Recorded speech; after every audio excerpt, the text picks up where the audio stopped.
برای گرفتن سفته الکترونیک وارد آیکاپ بشید. روی سفته الکترونیک کلیک کنید. گزینه شروع فرایند رو بزنید. حتما شرایط مهم قبل از صدور صفحه را مطالعه کنید. بعد از مطالعه روی تیک موافقت با شرایط بزنید. روی دکمه ادامه کلیک کنید. کد ملی، تاریخ تولد و سریال پشت کارت ملیتون رو وارد و روی دکمه شروع کلیک کنید. برای تایید امضا میتونید عکسی از امضاتون رو روی یک صفحه سفید بگیرید و یا گزینه ترسیم امضا رو بزنید و روی صفحه گوشی امضا کنید. بعد گزینه تایید رو بزنید و وقتی صفحه عملیات موفق رو میبینید روی گزینه ادامه کلیک کنید. در مرحله احراز هویت با عکس باید حواستون باشه که نور به اندازه کافی باشه و چهره‌تون کاملا واضح و صورتتون توی قاب باشه. اگه همه این شرایط خوب بود، عکس رو بگیرید و ارسال کنید و بعد روی دکمه ادامه بزنید. بعد از گذشت از مرحله احراز هویت تصویری به مرحله احراز هویت با ویدئو میرسید.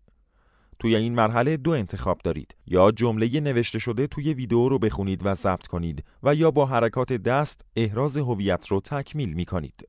بعد از انتخاب هر کدوم از این مرحله ها روی گزینه ادامه کلیک کنید.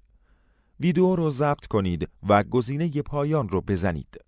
احراز هویت شما تکمیل شد. توی مرحله بعد اطلاعات هویتی، نام و نام خانوادگی، تاریخ تولد و شماره شناسنامه و کد پستی رو وارد کنید و اگر فیلدی خالی موند اون رو پر کنید و بعد گزینه تایید رو بزنید. یک کد فعالسازی از آیکاپ براتون ارسال میشه که به صورت اتومات در بخش مربوطه جایگزین میشه و قابل ویرایش نیست. بعد از تایید این کد به مرحله پرداخت هدایت میشید.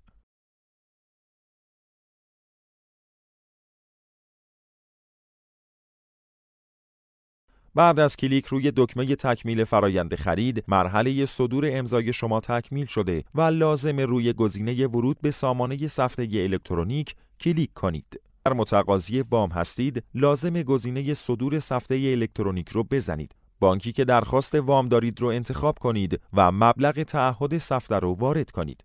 مبلغ تعهد سفته 120% مبلغ وامیه که دریافت می‌کنید. نباید کمتر از 2 میلیون باشه.